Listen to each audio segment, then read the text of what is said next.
1932 میں آسٹریلیا ایک ایسی جنگ کی شروعات کر چکا تھا جو نہ ہی کسی کنٹری کے خلاف تھی اور نہ ہی کسی گروپ کے خلاف، بلکہ یہ جنگ تھی ایک بے زبان پرندے ایمیو کے خلاف، جس نے آسٹریلین ملٹری کو دن میں ہی تارے دکھا دیے تھے۔ سننے میں تو یہ کافی عجیب لگتا ہے کہ بھلا ایک پرندے سے کسی کو کیا مسئلہ ہو سکتا ہے کہ اس کے خلاف ایک پورا ملٹری آپریشن سٹارٹ کرنا پڑ جائے، پر آسٹریلیا نے ایک ایسا قدم اٹھایا بھی تھا اور پوری طرح سے اس میں شکست بھی کھائی۔ کاشف فیکٹ والا کی اس نئی ویڈیو میں ایک بار پھر سے خوش آمدید۔ ناظرین، ورلڈ وار 1 کے بعد پوری دنیا گریٹ ڈپریشن سے گزر رہی تھی اور آسٹریلیا بھی اس کی زد میں آ چکا تھا۔ یہاں فارمر اپنی زمین پر کوئی بھی چیز نہیں اگا رہے تھے کیونکہ مارکیٹ میں ڈیمانڈ اینڈ سپلائی کی وجہ سے ہر چیز کی قیمت بہت کم ملتی تھی، جس سے کہ کسان اپنا خرچہ بھی نہیں نکال پاتے تھے۔ اگر ایسا ہی چلتا رہا تو آسٹریلیا کے پاس خود بھی کھانے کے لیے کچھ نہیں بچے گا۔ اس چیز پر قابو پانے کے لیے آسٹریلین سرکار نے کسانوں کو فورس کیا کہ وہ ویٹ کی پروڈکشن سٹارٹ کریں اور ان سے یہ وعدہ بھی کیا کہ گورنمنٹ ان سے ویٹ اچھے داموں میں خریدے گی۔ فارمر گورنمنٹ کی ان شرطوں کو مان گئے اور انہوں نے ویٹ کی پروڈکشن سٹارٹ کر دی، اور پھر جب فصلیں تیار ہوئیں تو گورنمنٹ اپنے کیے وعدے سے پیچھے ہٹ گئی اور ان کو کم ریٹ آفر کرنے لگی۔ فارمرز نے احتجاجاً یہ فیصلہ کر لیا کہ وہ اب ویٹ کو سیل ہی نہیں کریں گے اور اسی وجہ سے انہوں نے فصلوں کی کٹائی ہی نہیں کی۔ اب ایسا نہیں تھا کہ آسٹریلین سرکار کو ویٹ کی ضرورت ہی نہیں تھی، وہ ایک طرح سے فارمرز کو بلیک میل کر رہے تھے کیونکہ ان کو پتا تھا کہ تیار فصل اگر وہ گورنمنٹ کو سیل نہیں کریں گے تو ان کی فصل پر کیڑا لگ جائے گا۔ پر آسٹریلین سرکار کو کیا پتا تھا کہ آنے والی مصیبت کیڑا لگنے سے بھی زیادہ تکلیف دینے والی ہے۔ ایمیو جو کہ صرف آسٹریلیا میں ہی پائی جاتی ہیں، ان کا بریڈنگ سیزن ختم ہو چکا تھا۔ یہ ایک سیریس مسئلہ تھا کیونکہ ایمیو بریڈنگ کے بعد مائیگریٹ کرتی ہیں۔ جب ایمیو انلینڈ ایریا سے کوسٹ کی طرف مائیگریٹ کر رہی تھیں تو ان کو ویسٹرن آسٹریلیا میں تیار ویٹ فیلڈز نظر آئیں۔ 20,000 ایمیوز کا ٹولہ ان ویٹ فیلڈز میں گھس گیا اور راتوں رات ان فیلڈز کو کھا کر تباہ کرنے لگا۔ 5.5 فٹ لمبا اور 45 kg وزنی یہ پرندہ ایک دن میں 2 کلو تک خوراک کھا سکتا تھا۔ 20,000 ایمیوز ایک بہت بڑا نمبر ہے اور یہ صرف ایک دن میں ہی 20 سے 25 ایکڑ کی زمین تباہ کر لیتے تھے۔ 1-2 ہفتے تک تو ان فارمرز نے ان ایمیوز سے جان چھڑانے کی بہت کوشش کی، لیکن ابھی تک 300 سے 350 ایکڑ تک کی زمین ضائع ہو چکی تھی۔ یہ مسئلہ اب بہت سیریس ہوتا جا رہا تھا۔ جب آسٹریلین گورنمنٹ کو اس بات کا پتہ چلا تو انہوں نے ایمیو سے جان چھڑانے کے بارے میں سوچنا شروع کر دیا۔ ان کی نظر میں اس سارے مسئلے کا بس ایک ہی ریپڈ سولوشن تھا، ملٹری آپریشن۔ آسٹریلین سرکار نے ملٹری سے کہا کہ وہ ایمیوز کے خلاف ایک ملٹری آپریشن سٹارٹ کریں۔ یہ ایک بہت ہی عجیب سا آپریشن تھا جسے میڈیا نے دی گریٹ ایمیو وار کا نام دیا۔ آسٹریلین ملٹری جو کہ ابھی حال ہی میں ورلڈ وار 1 سے فارغ ہوئی تھی، ان کو لگا کہ جب انہوں نے اپنے حقیقی دشمن کو اتنی آسانی سے شکست دے دی ہے تو یہ ایمیو کس کھیت کی مولی ہیں۔ انہوں نے چند سولجرز کو چند مشین گنز اور چند راؤنڈز کے ساتھ ویسٹرن آسٹریلیا میں بھیج دیا۔ ان کو یہ کام اپنے بائیں ہاتھ کا کھیل لگ رہا تھا، لیکن جب تک آپریشن سٹارٹ ہوتا ویسٹرن آسٹریلیا میں بارشیں شروع ہو گئیں۔ بارشوں کی وجہ سے ایمیوز کے ٹولے بہت بڑے ایریاز میں پھیل گئے جن کو ٹارگٹ کرنا اب مشکل ہو رہا تھا۔ اس مسئلے کو دیکھتے ہوئے ایمیوز پر حملہ کرنے کو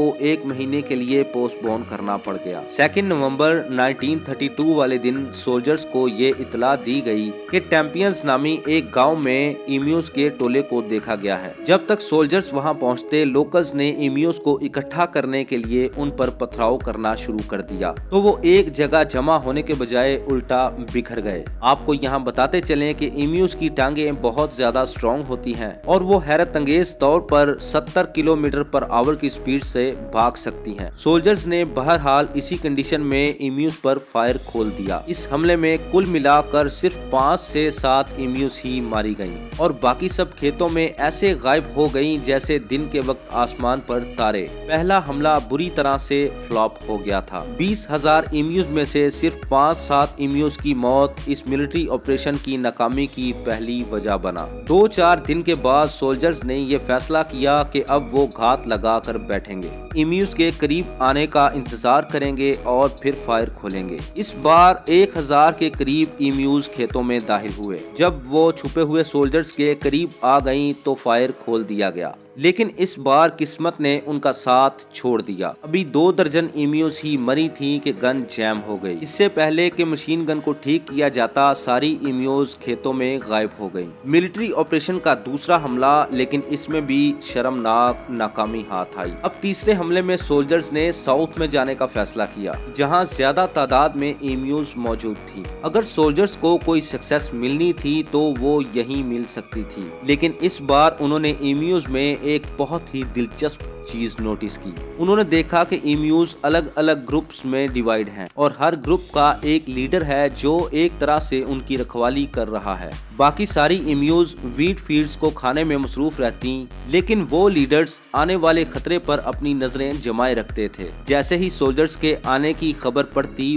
وہ لیڈر ان دوسرے ایمیوز کو وہاں سے بھگا دیتے تھے۔ اب سولجرز ان کا پیچھا کرتے کرتے تھک چکے تھے اور ان کو ایمیوز کے خلاف یہ جنگ بھاری پڑ رہی تھی۔ جیسا کہ جنگوں میں ہوتا ہے کہ دشمن اگر ایک طریقے سے قابو میں نہ آ رہا ہو تو اسٹریٹجی چینج کرنی پڑتی ہے۔ تو آسٹریلین ملٹری نے بھی ان ایمیوز کو مزہ چکھانے کے لیے اپنی اسٹریٹجی چینج کرنے کا فیصلہ لیا۔ اب انہوں نے پلان بنایا کہ وہ مشین گن کو ایک گاڑی کے پیچھے انسٹال کریں گے، ایمیوز کے جھنڈ میں تیزی سے گھسیں گے اور پھر چلتی ہوئی گاڑی سے بھاگتے ہوئے ایمیوز پر فائر کریں گے۔ لیکن جیسا وہ سوچ رہے تھے ویسا ہو سکتا ہے کہ اصلی جنگ میں تو ہوتا ہو، لیکن دشمن یہاں بے شک نہ اڑنے والا ہی صحیح لیکن بہت ہی چالاک پرندہ تھا۔ اب ظاہر ہے گاڑی کو اوبڑ کھابڑ راستوں پر چلنا تھا، تو چلتی ہوئی گاڑی سے مشین گن کے ساتھ ایمیوز پر فائر کرنا بہت مشکل ہو رہا تھا۔ کئی راؤنڈز فائر کرنے کے بعد نشانہ ایک بار اپنے ہدف پر صحیح جا لگا۔ خیر اب سولجرز کو یہی طریقہ ٹھیک لگا، لیکن اوبڑ کھابڑ رستوں پر چلتی ہوئی گاڑی کے سٹیئرنگ میں اچانک سے ایک ایمو آ پھنسی، جس کی وجہ سے گاڑی جھاڑیوں میں جا کر کریش ہو گئی۔ اس اٹیک میں 2500 راؤنڈز فائر کیے گئے اور اس میں بھی صرف 200 ایموز ہی ماری گئی۔ ایک اور حملہ، اور یہ حملہ بھی ناکام ہی ثابت ہوا، اس لیے اس حملے کو بھی فیل قرار دیتے ہوئے روک دیا گیا۔ کچھ ہفتے بعد آپریشن کو دوبارہ شروع کیا گیا اور اس بار حملہ تھوڑا سکسیسفل رہا۔ کل ملا کر سولجرز 1000 کے قریب ایموز کو مارنے میں کامیاب ہوئے، مگر 10,000 راؤنڈز فائر کرنے کے بعد۔ اس کا مطلب ہے کہ ایک ایمو کو مارنے کے لیے 10 گولیاں فائر کی گئیں، اور جب یہ معاملہ آسٹریلین پارلیمنٹ میں اٹھایا گیا تو آسٹریلین حکومت کی طرف سے آسٹریلین آرمی کو کافی تنقید کا سامنا کرنا پڑا۔ حکومت کا کہنا تھا کہ اس پرفارمنس پر اگر کوئی میڈل دینا چاہیے تو وہ ایموز کو جاتا ہے، جنہوں نے 10 گولیوں میں سے 9 گولیوں کو آسانی کے ساتھ گمراہ کر دیا۔ اتنا خرچہ کرنے کے باوجود بھی 20,000 ایموز میں سے صرف 1,000 ایموز ہی ماری گئی تھی۔ اس دور میں اس آپریشن پر قریب $10,000 خرچ ہوئے تھے، جو آج کے لگ بھگ $100,000 سے بھی زیادہ بنتے ہیں۔ یہ آسٹریلین ملٹری کے لیے بہت ہی شرمناک شکست تھی۔ اس ملٹری آپریشن کو بند کر دیا گیا، یعنی ایمیوز اب جنگ جیت چکی تھی۔ وقت گزرتا گیا اور ایمیوز کی پاپولیشن بھی اب تیزی کے ساتھ بڑھتی جا رہی تھی، جس کی وجہ سے کسانوں کو ہر سال گھاٹا دیکھنا پڑ رہا تھا۔ آسٹریلین گورنمنٹ اب ایک نئے لائے عمل کے ساتھ میدان میں اتری۔ انہوں نے ہزاروں ہتھیار کسانوں میں بانٹ دیے اور باؤنٹی سسٹم انٹروڈیوس کروا دیا، یعنی جو کسان جتنے زیادہ ایمیوز کو مارے گا اسے اتنی زیادہ باؤنٹیز یعنی پیسے دیے جائیں گے، اور یہ طریقہ پھر بھی کام کر گیا۔ اور پھر 2 سالوں کے بعد 1934 میں 6 مہینوں کے دوران 57,000 باؤنٹیز کلیم کی گئی۔ یہ خبر جب انٹرنیشنل میڈیا پر چلی تو اینیملز آرگنائزیشنز نے کافی زیادہ شور شرابہ کیا، اور تو اور لوگ آسٹریلین گورنمنٹ کو برا بھلا بھی کہنے لگے تھے۔ آسٹریلین سرکار اب کرتی بھی تو کیا کرتی، ان کو یہ باؤنٹی سسٹم بھی اب بند کرنا پڑ گیا۔ جو 1932 میں 20,000 ایمیو کو قابو میں نہیں کر پا رہے تھے، وہیں آج آسٹریلیا میں ایموز کی پاپولیشن 6 سے 7 لاکھ کے قریب پہنچ چکی ہے، اور اب کسان اپنے کھیتوں کو جنگلی جانوروں سے بچانے کے لیے ایسے فینس کا استعمال کرنے لگے ہیں۔